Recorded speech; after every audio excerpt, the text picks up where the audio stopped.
Hello and welcome back once again to the HR Social Hour Half Hour Podcast. This is episode 204. John and Wendy talk to Scott Leiper. I'm your host, John. And I'm Wendy. How are you today, John? Wendy, I am well. A non-traditional recording time for us because we have an international guest, our first of the year, which we're really excited about. Woo-hoo! Also very excited that this episode is once again being sponsored by our friends over at the Bowling Green State University Graduate Programs of Organization Development and Change. I did have to take a breath that time, but do appreciate our pals at BGSU. Yes. Wendy, we had two things that we wanted to mention in the open because it's our show and we get that opportunity. First off, chat. If you're listening to this in real time, the chat coming up Sunday, 7 p.m. Eastern, our pal, and I think she wants to be the number one to be the number 3 chair on the chat. Our pal Christy Engler is back with a topic on professional development. That's going to be fun. That is going to be a fun chat. I'm excited about it. I think there's a lot of different routes we're going to be able to take with that. So join us and let's talk. I think it's an extremely pertinent topic in the environment that we're in, particularly as we see shifting priorities within organizations. And I think I even read somewhere lately about, do you make development? How do you frame it? What is the importance? We know it's important. Christy had contacted us and said, hey, would love to have this conversation. And she also knows that if she asks, then she has to bring the goods. So she has done that. We hope you will join us for that conversation. Yes, please do. The second piece, it is hard to believe, Wendy, February 6th. Wow. Coming up very soon. Ooh. It is the 4th anniversary of episode 0 being released of the podcast. Isn't that crazy? It is 4 crazy. 4 years, man. 4 years.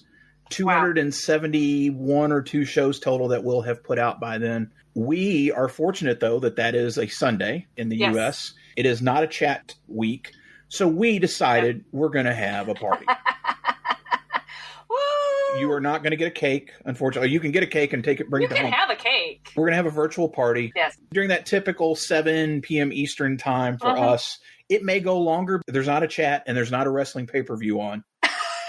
You never know. We may go longer. Priorities, man. There can be more details over the next bit of time. Pencil it in for Sunday, February 6th, 7 p.m. Eastern. Yeah. It is the 4th anniversary the 4th birthday of the podcast. I think you all lit an anniversary of the launch. Yeah. Birthday anniversary it's a party, people. And it's a party. We haven't done a social hour event, a happy hour time. We haven't done one of those in a while. People have asked why, can we do one? Well, guess what? We have a great reason to do it, and we hope you'll join us. Details to come. Woohoo. Woohoo indeed. Woohoo to having our guests all the way from, as we like to say, across the pond. It's great to be January, and we've already got our first international guest with us. Yes. Really excited that Scott could be here. Wendy, let's make the introduction and get started. Yes, I am so excited to welcome Scott Leiper to the show. He has spent the last 13 years developing a creative and diverse leadership and management development business called the Learning Lab. He has an established reputation for making the often complex, simple, practical, and memorable. Over this time at the Learning Lab, he has used his unique learning approach to underpin a number of creative and often award-winning solutions. His other business, Imaginocity, was established in late 2019, a product-led learning venture which aims to ignite the mind and empower greatness. His debut product, Cognitize, was a sustainable physical and digital card system that grows with each new story to help learning stick. In 2020, Leiper founded and co-created KindFest, a global virtual celebration and education of workplace kindness. KindFest and KindFest USA raised thousands for charity and helped spread ripples of kindness into their communities and make a positive difference. In response to the COVID-19 pandemic, Leiper co-founded Virtual Punks, a virtual events business creating more meaningful digital experiences, hosting virtual Christmas office parties and festivals of learning. In November 2021, Scott was named the 26th most influential thinker by HR Magazine due to his work and its positive impact on the HR community over the course of the pandemic. Scott loves nothing more than watching, along with his soulmate, as his wee clan of 3 grow and blossom. He's also a lover of bikes, Bowie, and baking. Well, thank you, Scott. I'm so excited to chat with you today. But our first question, as always, what is in your glass? Thank you. Thank you, both of you, for having me along. In my glass, I've gone double bubble. So I've got 2 glasses I like hot and cold combined. So I've got a sweet citrus kombucha with lovely slices of lemon in it. And I've also got an apple and cinnamon tea. It's about 3 p.m. in the afternoon here. It kind of is beer o'clock, but I've promised I'm going to go a run once we finish recording. So I'm kind of thinking IPAs and 10Ks don't really go well together. Not too much. Not too much. I tell you, Scott, I think kombucha is becoming the liquid of choice on this show. And I'm thinking, Wendy, that we may need to figure out some way to get in on a sponsorship somewhere to sponsor a social hour kombucha, because I've heard kombucha multiple times. There's several options. It's becoming quite popular out there. I've heard it. I was going to be your first guest ever with whiskey as well. That was my second option I was going to go for. I don't know if you've had a whiskey guest. Oh, yes. We've had bourbon guests. We've had bourbon guests. It is great to have you here. Again, appreciate you making the time. Particularly, we always figure out the time zone things when it comes to international guests. But I have to ask, Scott, how did you first get your start in human resources and then move into really this focus on learning and development? Hey, no, thank you. Do you know what? Like a few people I've heard your interviews with, there's a little bit of accident and coincidence with it, that things happen just because of where you are in your career and what you're doing. But in my late teens and early 20s, I was working in retail. I was very blessed to have the opportunity to look after retail stores when I was in my late teens and early 20s, which was quite young for my experience of looking after businesses of that size. But I was managing people quite often twice my age, not really having a clue about how I was doing it, but seemed to be doing a fairly decent job at it, just using my gut and my instinct to manage along with it. But what I recognised and what my managers recognised is that I had a good ability for growing people. I wasn't particularly great at selling the stock, which was a downside. I used to sell sportswear. That was the retail business I worked in, because I was a massive sports fan. I was great at helping people to show them how to sell that stock, and I was good at helping them to grow and to blossom into management positions. And I was one of the few, if not the only store in that business at that point in time that had people progressing through and moving into other jobs at other parts of the organisation. So I had a gentleman who was the operations director, kind of commercial director of the business at the time, and he'd recognised that I had done this at a number of stores in the 2 years and 3 years that followed on after that. And he offered me a position as the training and development manager for the business, for the entire company, which I was blown away with at 23 that I could take on that opportunity.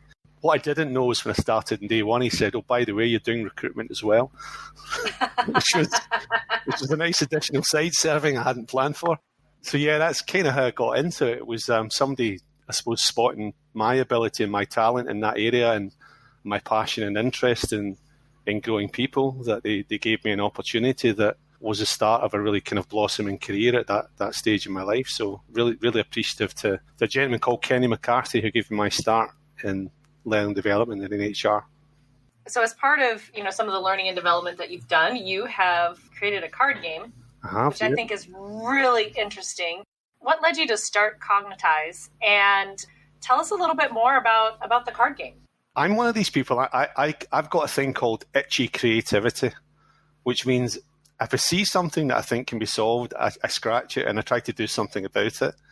I like to experiment with different things. One of my friends, he's a great friend of mine called Rory Kelly. He works in the games industry, so he has his own games business called Red Knight Toy Group. And every time he comes over to my house, he's like the favourite uncle. So he brings along a big stack of games for all the kids and beers for me. So he brings all these things from Ireland I don't get here, and he brings a stack of games. So he arrived with all these games one summer, and one of the games that he had with him was a card game. And the card game was all about doing random acts of kindness for others. There was a card in the set that was called Free Vend. And the whole idea of this was you were to go up to maybe a vending machine, like a Coke machine, and pay for the drink for the next person who comes to the machine. And then you stick the card on the machine that says Free Vend. If you find this card, repeat this gesture by doing it in another vending machine at another place in the world. And the cards had a little code on them so that when you did that, it would show you how far your act of kindness travelled across the globe. And there was lots and lots of different cards in this game, but this one card, I thought there's something in that for learning and development, that what if we gave our learning as a gift to other people? And the things that we learned, if we shared that through conversations and we shared that through gifts by giving what I had learned to Wendy and John, and then John and Wendy could share that gift to someone else. it would not only make that kind of exponential learning loss shrink, it would mean that those neurons are being connected between my learning and your learning would be closer connected together, and it would make our learning experiences flourish better with each interaction we had with someone. So I sat and I created 5 or 6 cards. I just hand drew them, wrote them out, and thought about how could I do this. And then Rory and I took our boys away to a holiday park for a weekend. And again, he brought some games and things with us. And I think after about the 11th craft beer, we finally found a solution amongst it all, that we said, how could we make this something that's sustainable, that continues to grow? And what I came up with was a QR code in every single card. So in the 52 cards, there's a 4-point structure. There's a learn, which is something that I would do along with you if you were a fellow learner or somebody we were having a conversation with. There's a share activity that once we've learned that, we give that card to someone else. And then there's a grow activity, which is a little QR code that you scan. And when you scan the QR code, a number of video stories come up there from people who have had that card before, or people who have recorded stories based on the theme of that card. Now, I started that in November 19, and so far I've collected about 142 video stories from people across the video cards. So it grows and grows and grows. So each time I meet a new professional within the learning development sector, or I just meet somebody that's got a really interesting story. I mean, we've got people there who have went through their own mental health journeys. We've got people in there who have been authors of books. We've got people in there who have made their own movies. We've got people in there who have completely changed their career by just asking a stranger a question. It just continues to grow all the time with each new story that's there. That's how it started. And the last part of the card is the repeat cycle, which is repeating that process as many times as you can with as many people as you can. So it's unique in the sense that I don't want people just to buy the cards and use them for themselves. I want them to buy the cards, use them, then give them away. A bit like somebody would buy you that set of cards that Rory bought me, or a bit like somebody would come to your house and buy you a box of chocolates maybe, or a bunch of flowers. I want them to do that with the cards. I want them to use them, and then I want them to give them away as gifts so that people are sharing the learning as a gift, and that powers up learning in others. And that's how Cognitize works: learn, share, grow, repeat. Let's talk about learning, and kind of ties in. Interestingly enough, we're having a conversation this coming weekend about development. With the clients that you work with and the people that you talk to, Scott, where do you believe most organizations struggle right now when it comes to learning in the current environment? And with those struggles, what would you recommend to other HR professionals to help them? Do you know what? I think it's a great question. I'm thinking about it quite deeply now. There's a number of different directions of travel that I would suggest that people take. Do you know, one thing I always say to businesses when I start working with them, and sometimes this gets me in a bit of trouble, but I say to them, just remember that everyone who ever works for you is on loan to you. And it's their choice, it's their career, what they want to do, whatever they want to do. And our job as HR professionals is to make those people as productive, as engaged, and as happy in the tenure and time that they spend in our employment. And if we're blessed that they stay with us for 10 years, it's brilliant. But what we don't want to do is keep them for 12 years when they only wanted to stay for 10. Or keep them for 7 years when they only wanted to stay for 5. We're all passengers in each other's lives, and we all travel, and it's like a sliding doors movie, if you like. And I always try to encourage businesses to try to think of their people like that, is treat them with the same interest and focus as they did when they joined, as they do when they leave.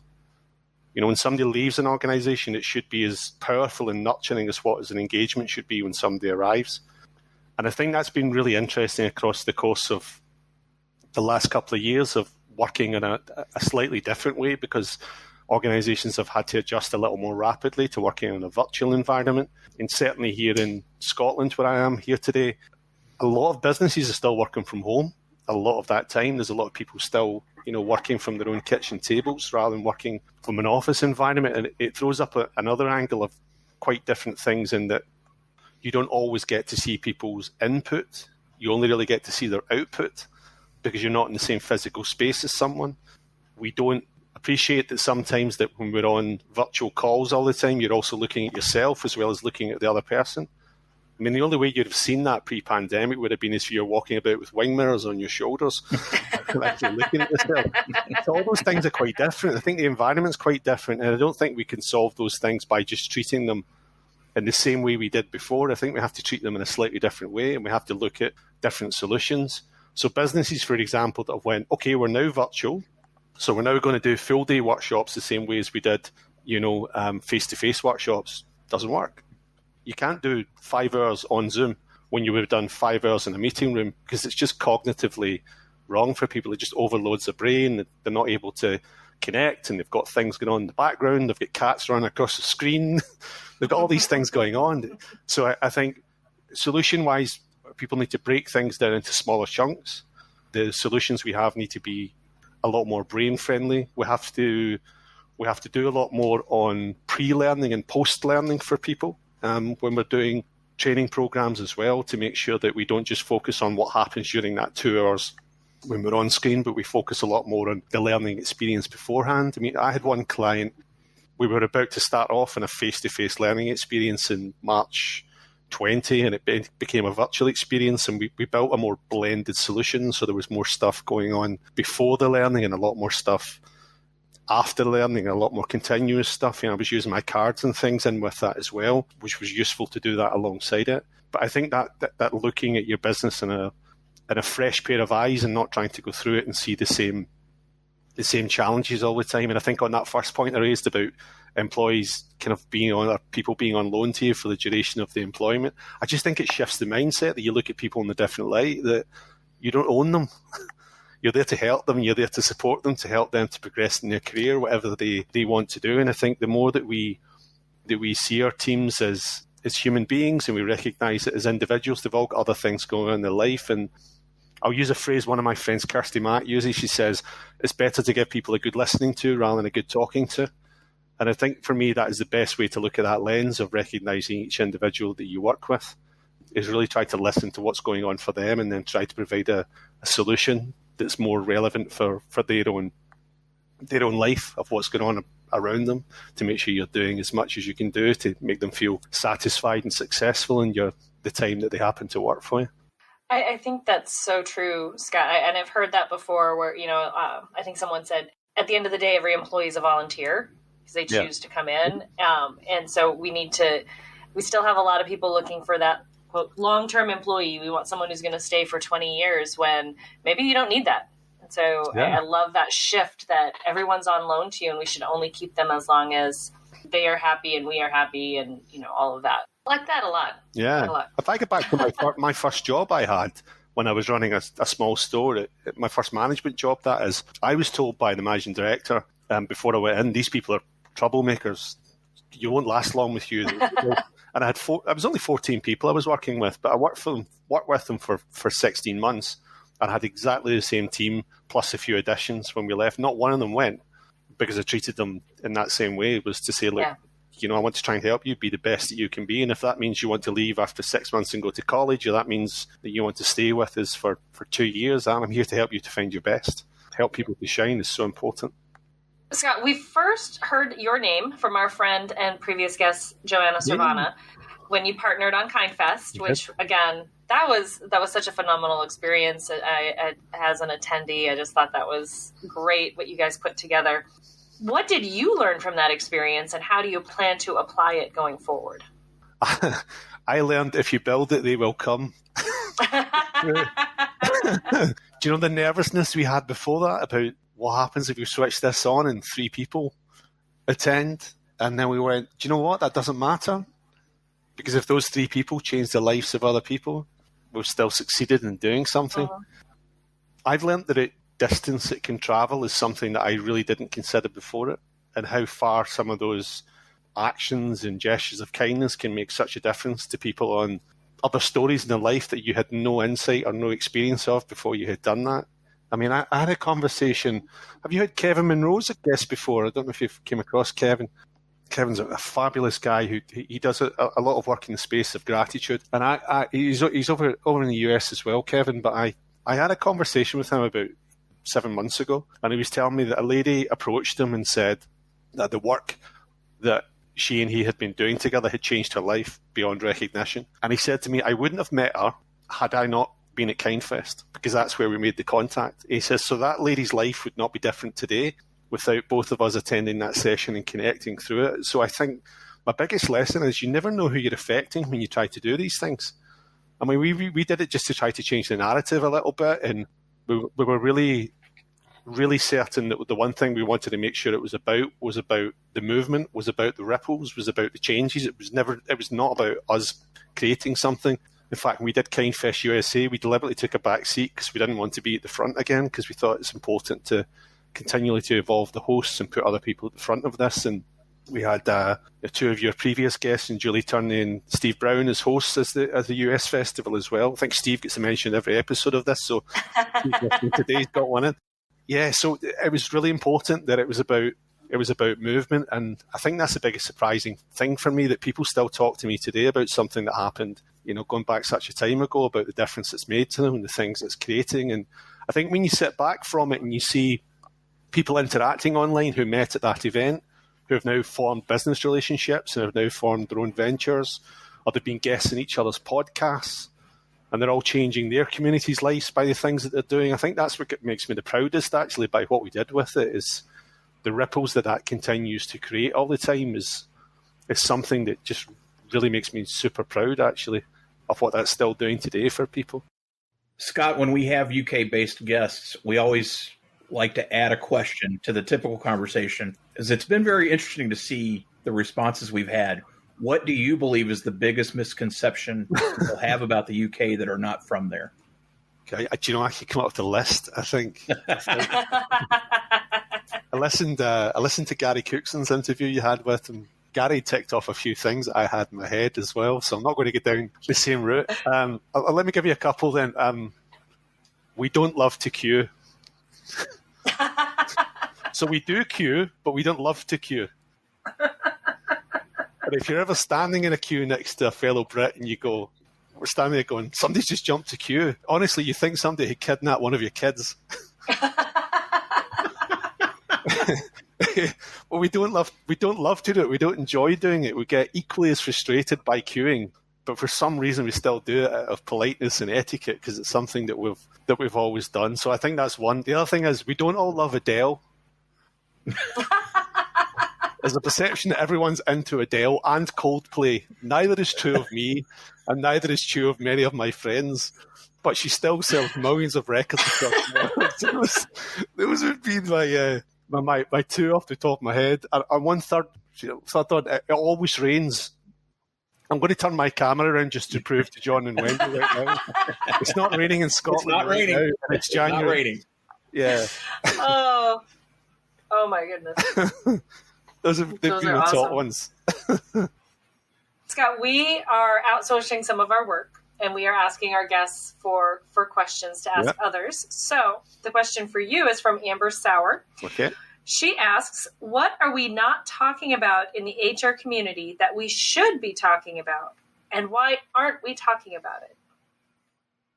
I don't think that we're talking enough about neurodivergence.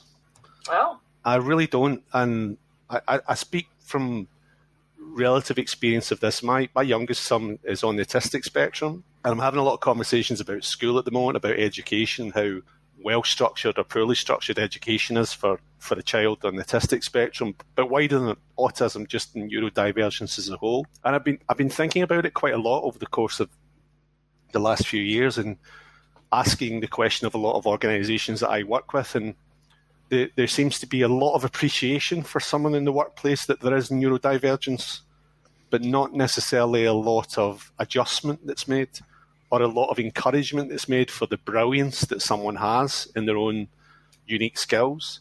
For example, you might have somebody who's got a very unique and special quality, and they're absolutely flourishing in one area of their life, but that's not always tuned into by the organisation to say, how can we make this a special part of our organisation that does something that's actually beyond anything that anyone else in our sector ever does, by really tuning into the qualities of that neurodivergence.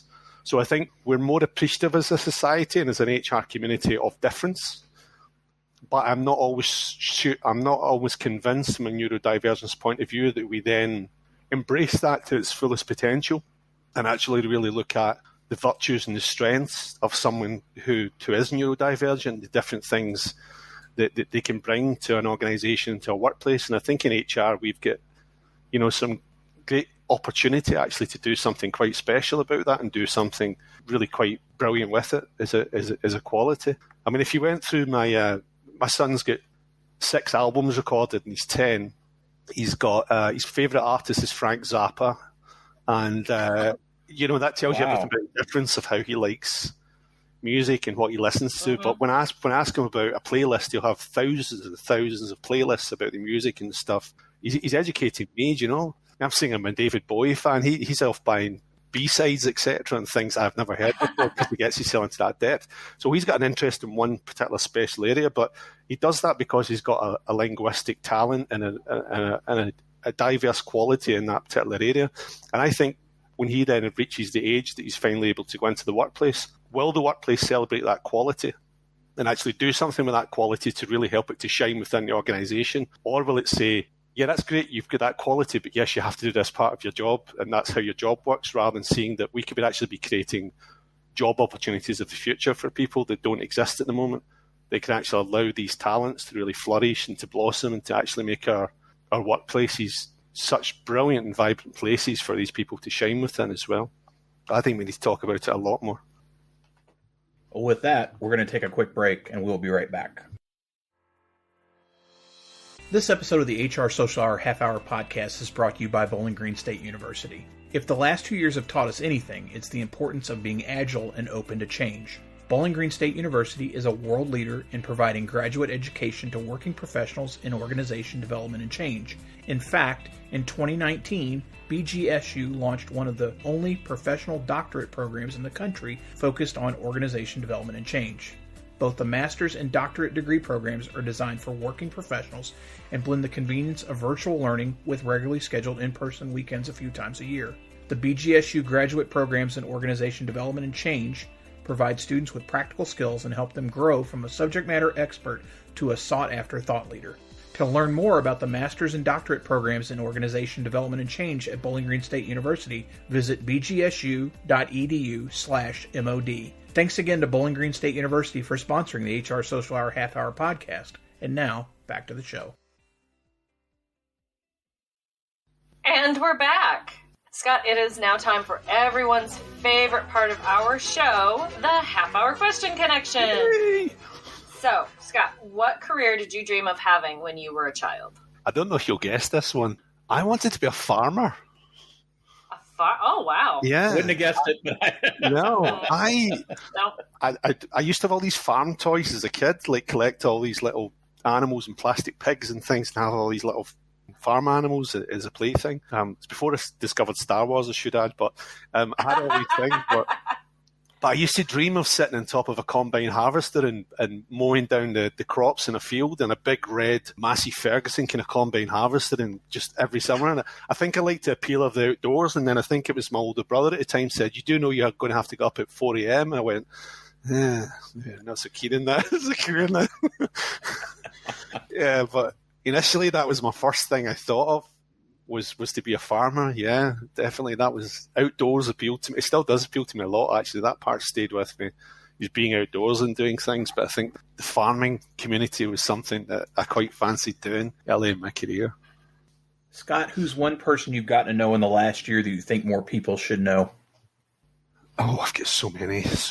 I mean, I'm a member of the famous, or infamous by now, HR pub quiz group, so there's so many in that community, but I think we've had everyone mentioned in there that's been mentioned already. But I met a lady through a recording I was doing. So I do a little thing as part of Cognitize called High Five, where we take guests inspired by the card. So we take a card and we ask them to tell a story based on the card, and then they nominate somebody else. And there was a lady that came to me through nomination.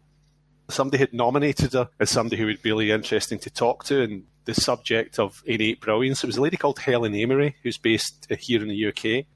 But Helen has got such a really different way of looking at the subject of coaching. It's more about trying to help people to find, as I said there in the introduction, about their innate brilliance, is trying to find their biggest quality and their biggest strength, almost like discovering people's inner superpower and helping it to flourish. And I've really enjoyed getting to know her over the course of the last few months, and working a lot closer with her now in a coaching capacity as well, to really see how she can help me to focus what I'm doing as well. So she's a really, really fascinating and really lovely lady, actually, to work with. But do you know that way when you first meet someone and within the first couple of sentences they start talking, your level of curiosity just gets deeper and deeper and more interested in what this person is saying. I just found that just opened up suddenly like an warm embrace, just to really listen and to tune into what actually she was saying, because I was really interested in every element, because it just sounded fundamentally different for some of the ways that people described some of the things that I'd heard people talk about before. So I would ask everyone to go and seek out Helen. I think she's fabulous. Scott, if you could go back to the start of your career, what is one piece of advice you would give yourself based on what you know now? Well, don't be a farmer would be one of them. But the first one. I would probably say it would be something along the lines of keep focused on happiness. Early in my career, when I had a career interview with somebody, it was always about what do you want to do in the next 5 years and what's the status of that job and what's that job involved in. I think the older I've got, the more I've appreciated that where I perform at my best is when I'm doing something I really enjoy doing, and when I can use my strengths to the best to help me to do some of those things as well. And I know there's a lot of shadow of that in a lot of the things that I talk about anyway, but if I was a time traveller and I was going back to ask myself some of those things, I was too convinced by the opinions of others to say, oh, you need to be this position by this date and by this timeline if you're going to get to the next stage of your career. And I don't think careers have to be like that as a natural stepping stone into the next thing. And if I was having that conversation with, let's say, a 23 or a 24-year-old self, I wouldn't be putting the same effort and energy in to try to reach the head of or senior leader of or any of those things, because I'm not sure it would have made me any happier than what I would have done if I'd just followed love as a compass rather than following structure as a compass to do things. So I think I would give myself that advice. Scott, how do you enjoy giving back to the HR, the learning, or even your community at large? I mean, one of the things is making sure that you help out those same people who are the younger you, if you like, is that last question you just asked as well. I think if there's people they're maybe struggling to find a centre as a creative within learning and development, is to give them your time and to making sure you're supporting them and making time for them to give them your advice and your help. And I was really conscious of this during the last kind of 18 months to 2 years as well, as how do you continually give back with the things that you're doing. So one of the things I made sure we did with Cognitize was making sure certain cards are focused on certain charities. So there's two cards in the set. There's one called Money, Money, Money Must Be Funny, which is named after an ABBA song, obviously. But we change the charity on that card once every 6 months. And what we then do is we get people from that charity to tell jokes for charity. And they talk about the charity at the start of the video, and then they tell jokes at the end of it. And then when people watch the card back, the charity comes along the bottom of the screen. And if you like the jokes, you make the donation. And then we've done that with another couple of cards in the set. We've got one called Tenner for Good, which is if you take $10 and you gave it to a stranger, you've got to do something good for someone else with that £10 you receive. So I continually try to build that good intention into the product to make sure it carries forward. We had another card called Be a Rainbow, after Maya Angelou's quote. And what we did with that card last year in the UK is we gave the digital card. We had a digital version we created, and we gave them away free to NHS workers, National Health Service workers here in the UK, because I felt that during the early days of the pandemic, health professionals weren't having the opportunity to focus on their own professional development because their workload had increased so much that their personal development was put aside.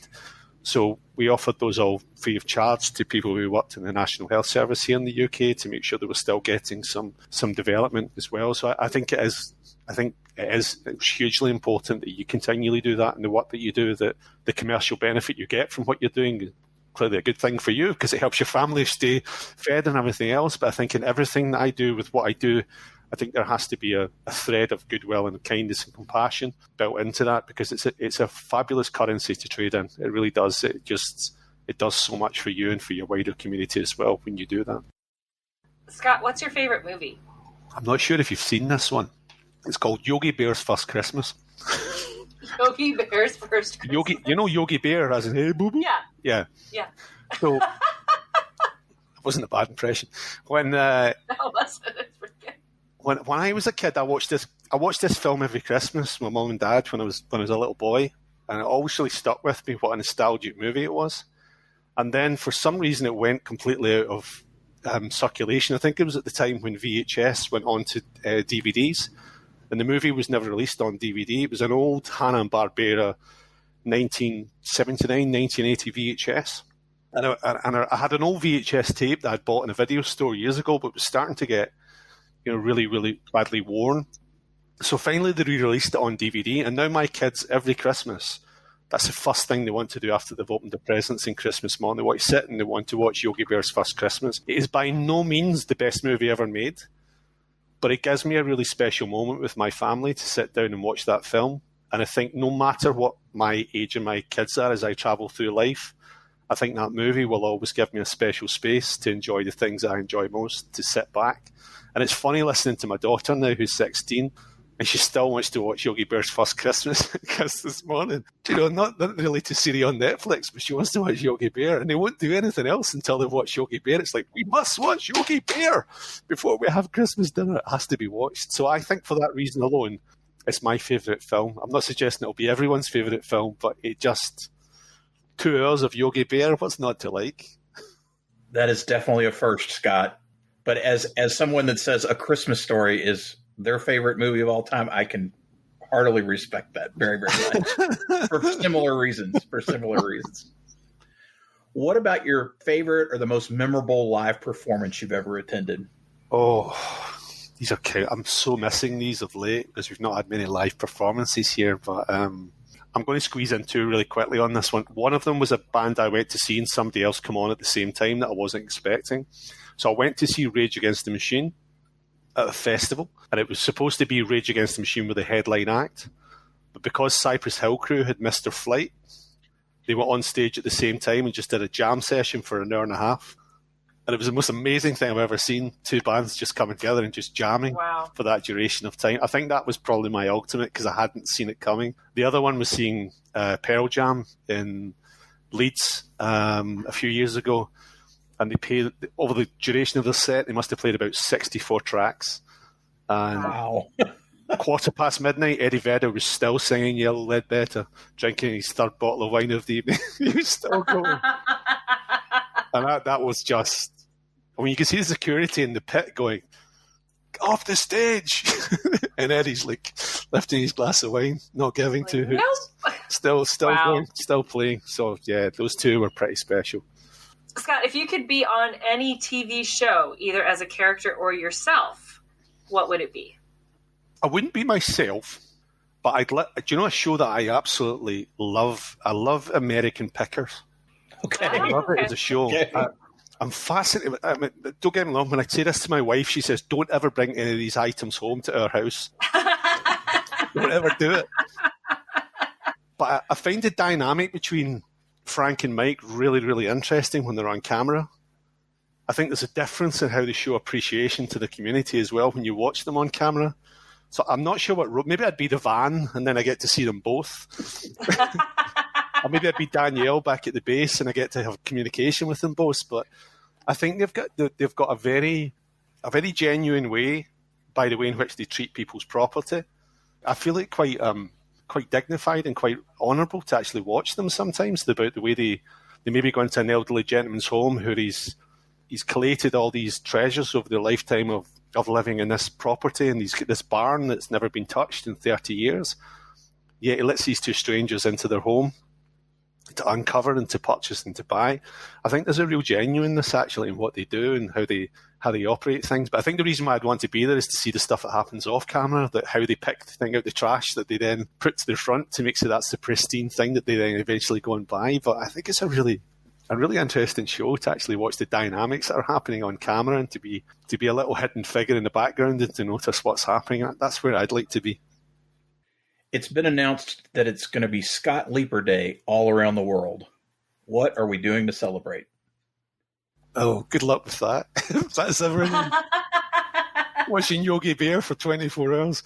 No, I would say what I'd like you to do on Scott Leiper Day is I'd like to make sure that we all go to the forest. So there is a bit of Yogi Bear in that. I want us to get lost in a forest and enjoy what nature can provide to you would be part of the day. The other part of the day is when you get home to your roaring fire and you sit there and you maybe write something that interests you. You have to listen to some really good music as you do that, preferably by dead artists, so that you get powered up in the soul of great music of those who have came before. That's what I want Scott Leiper Day to be all about. If you want to have a whiskey to close the night, then please go for it. I never would have dreamed we'd be talking about Yogi Bear on this show, John. I'll just say that. We don't know what's going to happen here, y'all. The beauty of this. We just don't know. All right, finally, Scott, if you could ask the next guest of the show any question, what would you ask them? I'm not a mad fan of the word human resources.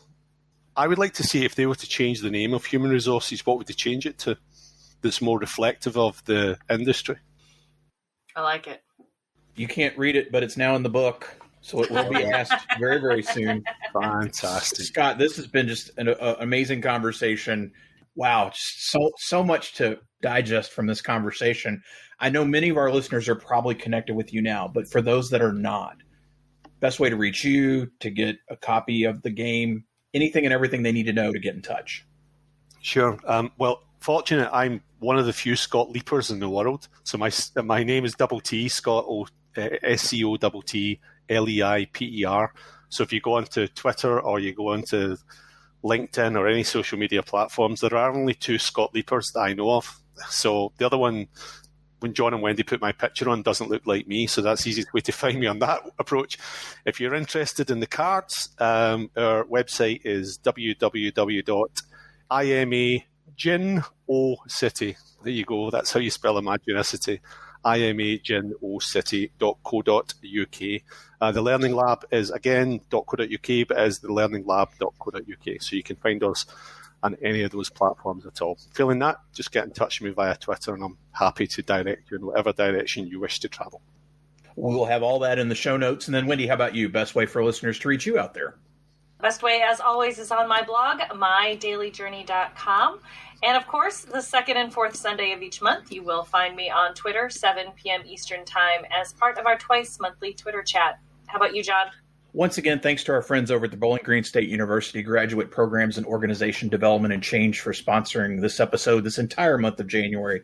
Always appreciate them being part. bgsu.edu/MOD to learn more there. As for me, johnthurman.com for all things John Thurman, and for the show, hrsocialhourpodcast.podbean.com. Listen, share, follow, whatever the button, check mark, whatever your platform that you're listening to this, hit that button. You're going to get a new episode every week, sometimes special episodes too. International listeners, these international guests will tell you it's pretty easy once we figure out the time issues. We would love to have you take part as well. Let's talk learning. Let's talk HR. Let's talk Yogi Bear or whatever cartoon that may be your favorite. Or Boo Boo. Or Boo Boo, whatever it may be. We would love to have you take part. So please reach out and let's start those conversations. Scott, again, thank you so much for being part of the community and for taking part in the show. So for the HR Social Hour Half Hour Podcast, I'm John. And I'm Wendy. And as always, be sure to connect, give back, and network. Take care, everybody. We'll see you soon.